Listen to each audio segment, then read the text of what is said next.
Hi everybody, it's Miss Lorinda, and I am here with my friend Aslan.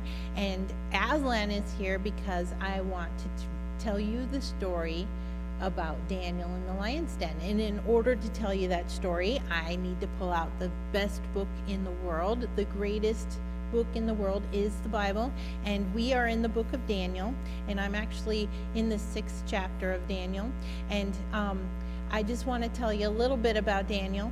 Daniel was not from the area that he ended up living all of his life in. He was actually from Jerusalem, and when Babylon conquered Jerusalem, he was one of the young men that was taken because he was young. He was from one of the important people in Jerusalem, and he also had no blemishes, and he was a good-looking man. But not only that, he was wise, and he had a good mind, and he had done a lot of learning. And this was something that Nebuchadnezzar, the Babylonian king, had required of the young men that were taken into captivity. And what he wanted to do then was to teach them the Babylonian ways, so that he could make them into new Babylonians that would serve him. And Daniel was one of those young men. But Daniel, from the beginning, stood strong for the Lord, because he knew that the Lord was strong. He was like a rock, and that was somebody he could always trust and have faith in. And so God equipped Daniel with a personality, with gifts and talents that actually brought forth a feeling that he was truly serving God, and that God was with him. And that's something that I'm telling you about, because every king that he served under after his captivity saw that God was with him and wanted him to lead in their kingdom so that things would go well, and they relied heavily on him. He was given the talent of being able to tell what dreams meant. He was given the talent of being able to learn the new language and to speak it and write it, and to speak very well to others and to lead. And so these are things that the kings used. He, in fact, by the time he was thrown into the lion's den, he had seen two Babylon kings come and go. They were conquered by the Medes and the Persians, and so now he is under Darius, the king of the Medes. And Darius right away saw that Daniel was very special. In fact, when Darius first took over in this area, he decided that he wanted to set up 120 captains to watch over the people and to make sure that the people were doing what they were supposed to. And over those 120 captains, he had 3 men that were leaders that would report between him and these captains. And one of those 3 men was Daniel. And so right away Darius saw that Daniel was a very important man and that he could be trusted.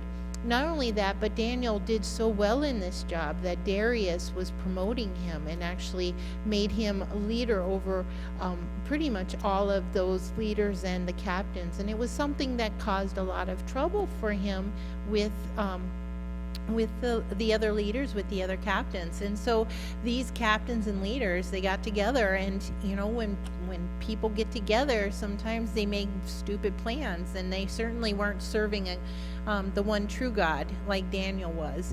And they knew that Daniel was very devoted to God, and that he prayed to God and he listened to God, and it was something that they themselves did not do, and they were jealous and didn't like that Daniel was such a good man that they couldn't find anything else to complain about to the king. They couldn't show the king that Daniel was lacking in anything. So they decided they had a plan. And in this plan, they went to the king and they said, King Darius, may you live forever. You are so great and mighty that we think that this plan should be that or that you should make a law that says that no one would ask anything of any god beside you for 30 days. But if they do, they will be thrown in the lion's den. Well, it says here that when Daniel knew, I need to go back a little bit. Darius was then asked by these people to write it down and to sign his name on it. And when he signs his name on it, it means this is a law that can't be changed. And so this is what they asked him to do. And he thought, well, yeah, this sounds great. Everybody's going to be coming to me and looking at me like I'm a god, and this made him feel good. So he signed his name on this law. He wasn't thinking about what he was doing. Well, this then it says, when Daniel knew that the king had written his name on this law, he went into his house, where in his upper room he had windows open toward Jerusalem. There he got down on his knees 3 times each day, praying and giving thanks to his God, as he had done before. Then these men came as a group and found Daniel praying and asking favor from his God. So they went to the king and spoke to him about his law, saying, "Did you not write your name on a law that says that anyone who asks something of any god or man besides you, O king, for 30 days is to be thrown to the lions?" Well, the king had to answer, "This is true. It is by the law of the Medes and Persians, which cannot be changed." Then they said to the king, "Daniel, who is one of the people brought from Judah, does not listen to you, O king. He is not obeying the law that you wrote your name on. He is still asking things of his God 3 times a day." And when the king heard this, he was very troubled. He tried to think of a way to save Daniel. Even until sunset, he was trying to find a way to save him. Well, these men came as a group, and they reminded the king that anything he signs his name to, he has to fulfill. He has to make it happen. And so the king had Daniel arrested and brought, and he's like, "Didn't you know I wrote this law and I put my name on it? I can't do anything about this." Well, he says the best that he could do, he says, "May your God, whom you are faithful to serve, save you." And Daniel was put into a pit with lions, and a stone was brought and laid over the mouth of the hole.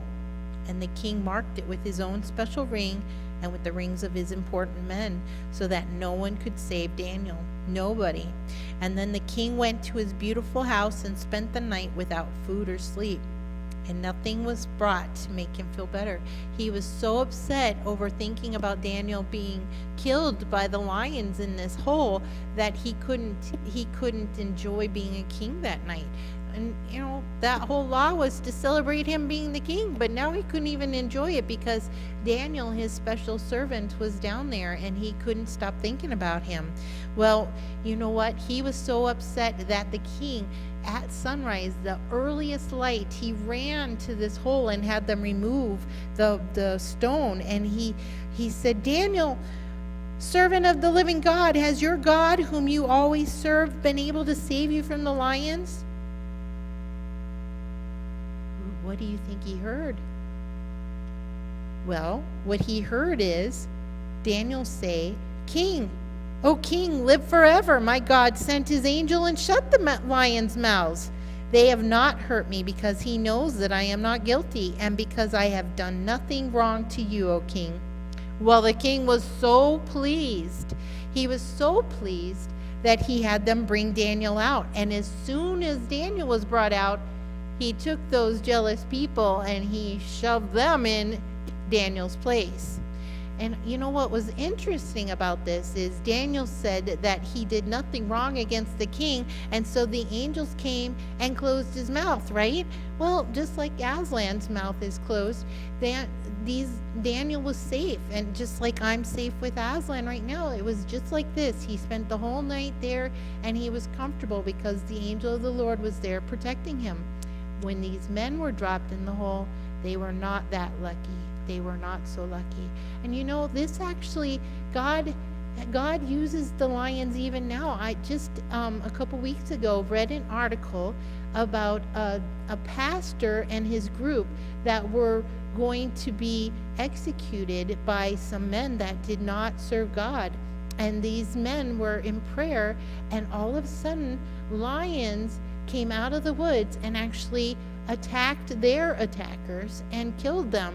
And what was interesting about this to everyone in that area was that there aren't supposed to be lions in there. But when God is in control, and he is all the time, anything can happen. And that is what Daniel knew. And that is what Daniel showed King Darius that day, was that through God anything can happen. And that and so, we don't have to be afraid to serve our God in the best ways. We can pray to him 3 times a day, even when people tell us it's not okay. And I want to leave you with one verse. It's from Isaiah 26:4. It says, "Trust in the Lord forever, for the Lord God is a rock that lasts forever." And when you stand on that rock, you will be able to serve him fully, and you will have everlasting life in him. Thank you for listening to my story, and I just pray for each and every one of you.